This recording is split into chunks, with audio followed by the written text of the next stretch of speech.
नमस्कार, मैं हूं नीतू। आपका स्वागत है टॉप 9 न्यूज में। चलिए आपको दिखाते हैं देश और दुनिया की 9 बड़ी खबरें। सबसे पहले नजर डालते हैं देश की बड़ी खबरों पर। जम्मू कश्मीर के पीडीपी विधायकों ने एक नए विवाद को जन्म देते हुए अफजल गुरु के शव को वापस सौंपे जाने की मांग की है। आपको बता दें कि राज्य में बीजेपी और पीडीपी की साझा सरकार बनी है। जम्मू कश्मीर में पीडीपी और बीजेपी की साझा सरकार पर खतरे के बादल मंडराने लगे हैं। दरअसल पीडीपी पार्टी के विधायकों ने संसद हमले के दोषी अफजल गुरु के अवशेषों की मांग कर भाजपा के सामने फिर परेशानी खड़ी कर दी है। आपको बता दें कि पीडीपी हमेशा से ही अफजल गुरु को फांसी पर लटकाने को न्याय का मजाक कहती रही है। गौरतलब है कि अफजल गुरु को 9 फरवरी 2013 को तिहाड़ जेल में फांसी देकर वहीं दफना दिया गया था। इधर पीडीपी नेता और जम्मू कश्मीर के सीएम मुफ्ती मोहम्मद सईद की बेटी और पीडीपी अध्यक्ष महबूबा मुफ्ती ने स्वीकार किया कि दोनों दलों के बीच खींचतान चलती रहेगी। याद दिला दें कि हाल ही में सीएम सईद ने शपथ ग्रहण करने के बाद चुनाव में शांतिपूर्ण माहौल के लिए पाकिस्तान की सराहना करके सियासी गलियारे में हलचल मचा दी थी। हालांकि बीजेपी ने उनके इस बयान से किनारा कर लिया था। बहरहाल अब देखना ये होगा कि बीजेपी इस मुद्दे का समाधान कैसे निकालती है। नेक्स्ट 9 न्यूज के लिए गायत्री गुप्ता की रिपोर्ट। अरविंद केजरीवाल को पार्टी संयोजक पद से हटाने का आरोप झेल रहे योगेंद्र यादव और प्रशांत भूषण पर इस बाबत गाज गिर सकती है। आपको बता दें कि इस मामले पर 4 मार्च को पार्टी की बैठक में फैसला हो सकता है। दिल्ली विधानसभा चुनाव में ऐतिहासिक जीत दर्ज कर सत्ता पर काबिज होने वाली आम आदमी पार्टी में अंदरूनी कलह तेज होती जा रही है।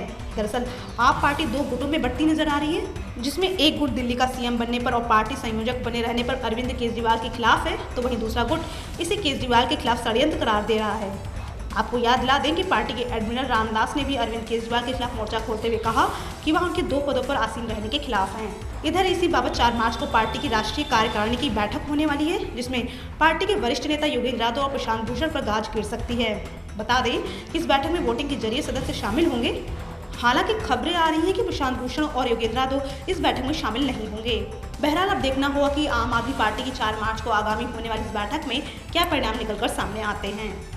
नेक्स्ट 9 न्यूज के लिए गायत्री गुप्ता की रिपोर्ट। धनी भारतीयों में मुकेश अंबानी 21 अरब डॉलर नेटवर्क के साथ अपनी शीर्ष स्थिति लगातार 8वें साल भी बरकरार रखी है। वहीं वैश्विक धनवानों की सूची में वह एक और पायदान ऊपर आ गए हैं। रिलायंस इंडस्ट्रीज के चेयरमैन मुकेश अंबानी ने 21 अरब डॉलर के नेटवर्क के साथ 8वें साल भी देश के सबसे धनी उद्योगपति का स्थान बरकरार रखा है, जबकि वैश्विक धनवानों की सूची में एक बार फिर सॉफ्टवेयर दिग्गज बिल गेट्स पहले स्थान पर रहे हैं। दरअसल फोर्ब्स की 2015 के धनवानों की सूची प्रकाशित हुई है। इसमें भारत में इस साल अरबपतियों की संख्या 90 पहुंच चुकी है, जिसमें मुकेश अंबानी एक बार फिर शीर्ष धन कुबेर बने, तो वहीं औषधि क्षेत्र के दिग्गज कारोबारी दिलीप सांघवी 44वें स्थान पर तथा अजीम प्रेम जी 48वें पायदान पर हैं। इसके साथ ही जानकारी दी कि मैगजीन की तरफ से जारी सालाना सूची में भारतीय अरबपतियों में 28 नए अरबपति शामिल हुए हैं। इधर मैगजीन की ओर से जारी अरबपतियों की सूची के मुताबिक पिछले 21 सालों में अमेरिकी अरबपति बिल गेट्स 16वीं बार दुनिया के सबसे अमीर व्यक्ति बनकर उभरे। बता दें कि गेट्स लगातार दूसरे साल भी दूरसंचार दिग्गज कार्लोस स्लिम हेलू को पछाड़ने में सफल रहे। नेक्स्ट 9 न्यूज के लिए गायत्री गुप्ता की रिपोर्ट। देश के बाद देखते हैं अंतर्राष्ट्रीय खबरें। चीन में एयर पोल्यूशन के कारण हर साल 5 लाख लोगों की मौत हो सकती है। आपको बता दें कि एक डॉक्यूमेंट्री में इस बात का दावा किया गया है। चीन में वायु प्रदूषण में हर साल 5 लाख लोगों की मौत हो जाती है। इस बात का दावा किया गया है चीन में वायु प्रदूषण पर आधारित एक डॉक्यूमेंट्री में। मीडिया में आ रही खबरों के अनुसार चीन के एक सेंट्रल टेलीविजन के एक एंकर चाई जिंग की ओर से तैयार किया गया एक वीडियो इंटरनेट पर वायरल हो गया है। दरअसल इस वीडियो में कहा गया है कि बीजिंग में कोयले का उपयोग बढ़ने से कैंसर का खतरा भी बढ़ गया है। यहाँ गर्मी की तुलना में सर्दियों में प्रदूषण का ज्यादा खतरा रहता है। आपको बता दें, नासा से मिली उपग्रह की तस्वीरों से पता चलता है कि उत्तरी चीन में पिछले 1 दशक के दौरान वायु की गुणवत्ता काफी खराब हुई है। वहीं पूर्व स्वास्थ्य मंत्री के हवाले से ये भी कहा गया कि चीन में हर साल वायु प्रदूषण से करीब 5 लाख लोगों की मौत समय से पहले हो जाती है। दूसरी ओर इस बारे में आलोचकों का कहना है कि उनके इस दावे के पीछे कोई वैज्ञानिक आधार नहीं है। बताते चलें कि इस डॉक्यूमेंट्री में जमीनी स्तर पर पड़ताल और अधिकारियों, वैज्ञानिकों और आम लोगों से साक्षात्कार के आधार पर यह दावा किया गया है। नेक्स्ट 9 न्यूज के लिए चीनू की रिपोर्ट। पाकिस्तान से बातचीत बंद करने के बाद भारत अपने पड़ोसी देश के व्यवहार में बदलाव की उम्मीद कर रहा है।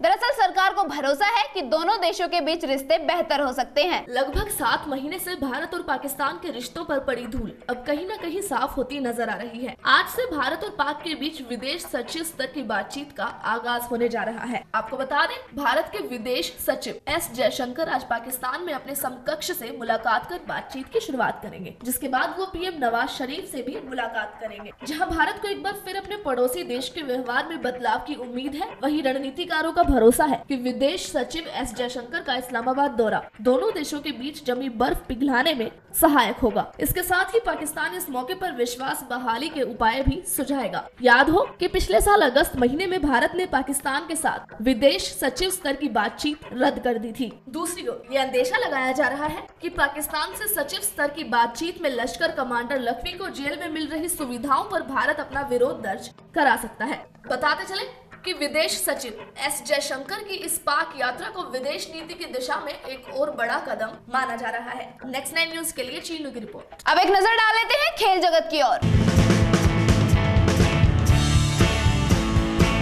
ओलंपिक पदक विजेता मुक्केबाज एमसी मैरी कॉम ने कहा है कि वो 2016 में होने वाले ओलंपिक खेलों के बाद से मुक्केबाजी से संन्यास ले सकती हैं।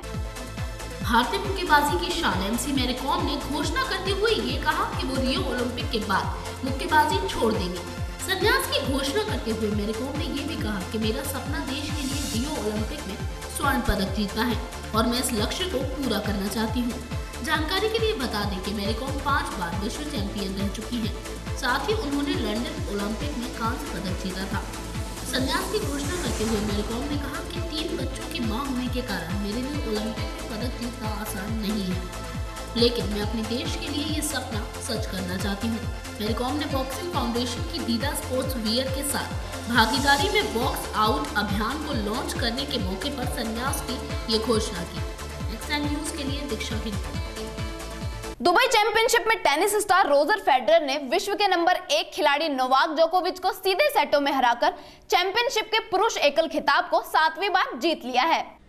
चैंपियन स्विट्जरलैंड के टेनिस स्टार रोजर फेडरर ने विश्व के सर्वोच्च वीरता प्राप्त खिलाड़ी सर्बिया के नोवाक जोकोविच को हराकर दुबई ड्यूटी फ्री चैंपियनशिप का पुरुष एकल खिताब 7वीं बार जीत लिया है। इस जीत के बाद उन्होंने कहा कि मैं बहुत खुशी महसूस कर रहा हूं और मैं अपने सभी प्रशंसकों का धन्यवाद करता हूं। दुबई एविएशन क्लब स्टेडियम में शनिवार को आयोजित खिताबी मुकाबले में विश्व के दूसरे वीरता प्राप्त खिलाड़ी फेडरर ने जोकोविच को सीधे सेटों में 6-3, 7-5 से हरा दिया। जोकोविच ने सेमीफाइनल में थॉमस बेर्डिंग को 3 सेटों में हराया था, जबकि फेडरर ने 2 सेटों तक चले मुकाबले में बोर्ना कोरेक को हराया दिया। फेडरर ने इस फाइनल मैच के दौरान अपने करियर का 9000वां एस लगाया। इस पर फेडरर ने कहा कि ये वास्तव में एक बड़ी संख्या है, मैं यहाँ अगले साल भी खेलना चाहता हूँ।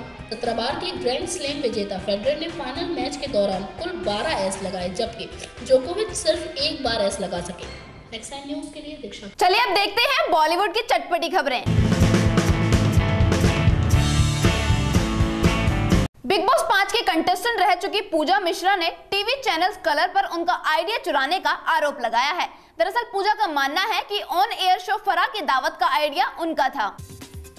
बिग बॉस सीजन 5 की कंटेस्टेंट रह चुकी पूजा मिश्रा ने कलर्स चैनल पर उनका आइडिया चुराने का आरोप लगाया है। दरअसल पूरा माजरा यह है कि पूजा मिश्रा का दावा है कि कलर्स चैनल पर दिखाया जाने वाला कुकरी शो फराह की दावत असल में उनका आइडिया था। आपको बता दें कि पूजा इस शो को अपने प्रोडक्शन हाउस पूजा मिश्रा प्रोडक्शंस के साथ शुरू करने वाली थी। इसके अलावा इस शो में फराह खान को होस्ट बनाने का भी आइडिया उन्हीं का था, जिसे कलर्स चैनल ने चोरी कर लिया है। हालांकि पूजा मिश्रा ने कलर्स चैनल को कानूनी नोटिस तक भेज दिया है। कानूनी नोटिस में पूजा मिश्रा के कुकरी शो के बारे में कहा गया है कि कलर्स चैनल ने पूजा मिश्रा प्रोडक्शन के पहले कुकरी शो की नकल कर और फराह की दावत को ऑन एयर कर प्रोफेशनलिज्म की सारी हदें लांघ दी है। इसमें यह भी बताया गया है कि पूजा मिश्रा के कुकरी शो के स्पॉन्सरशिप के लिए वीडियोकॉन ने उनसे संपर्क किया था, लेकिन कलर्स ने फराह की दावत के लिए वीडियोकॉन को प्रस्ताव दे दिया।